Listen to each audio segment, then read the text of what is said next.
l'organisation pendant ces 2 jours.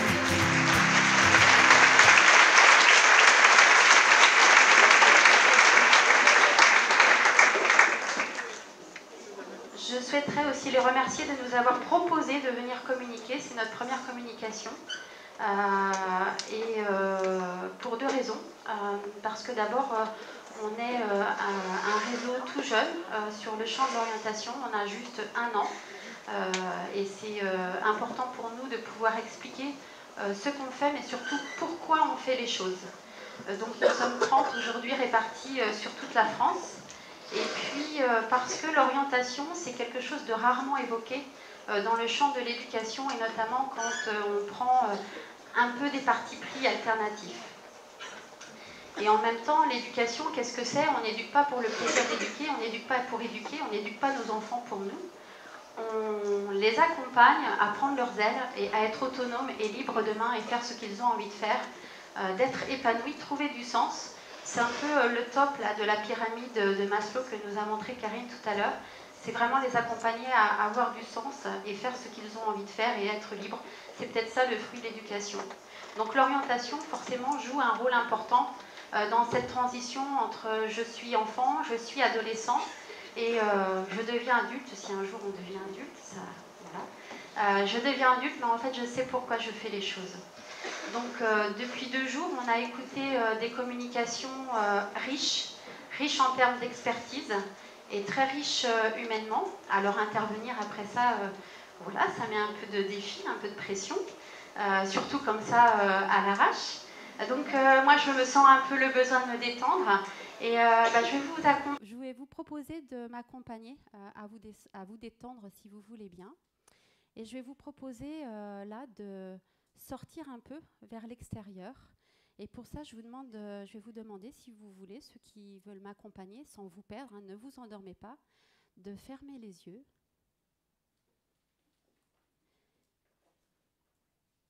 Et d'imaginer que vous êtes installé sur une terrasse, donnant sur un jardin, et vous sentez les premiers rayons du soleil, ce qui annonce une journée chaude d'été.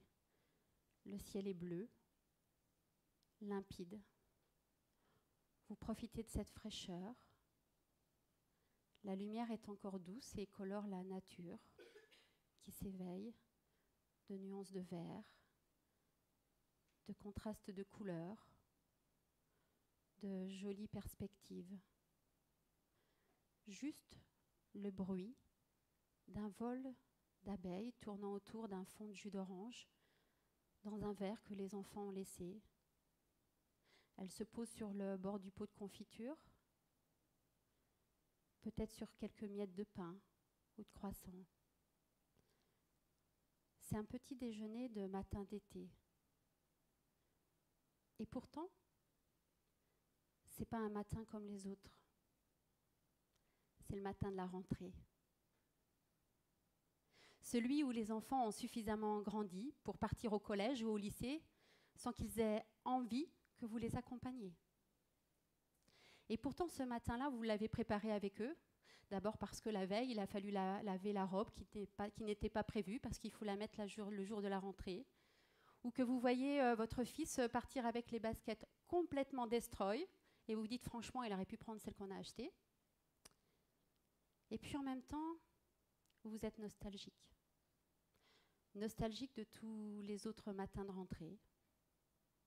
Et en même temps, vous êtes plein d'espoir et plein d'envie pour cette nouvelle année de les voir s'épanouir. Alors ce matin-là, si vous revenez un peu avec moi maintenant, ce matin-là, je l'ai vraiment vécu. Et c'était un matin particulier parce que tous les matins, j'étais contente de retrouver quelqu'un. J'étais contente de retrouver Adèle. Adèle, c'est une jeune adolescente qui prend le bus juste en face de la maison. Et je la vois tous les matins, comme ça, prendre le bus. Et je savais que ce matin-là, j'allais la retrouver. Et elle est avec Zineb, sa copine en général, et Samy, son frère. Et j'allais la retrouver. Et ce matin-là, forcément, je les observe un peu comment ils sont. Et puis, Adèle, elle vit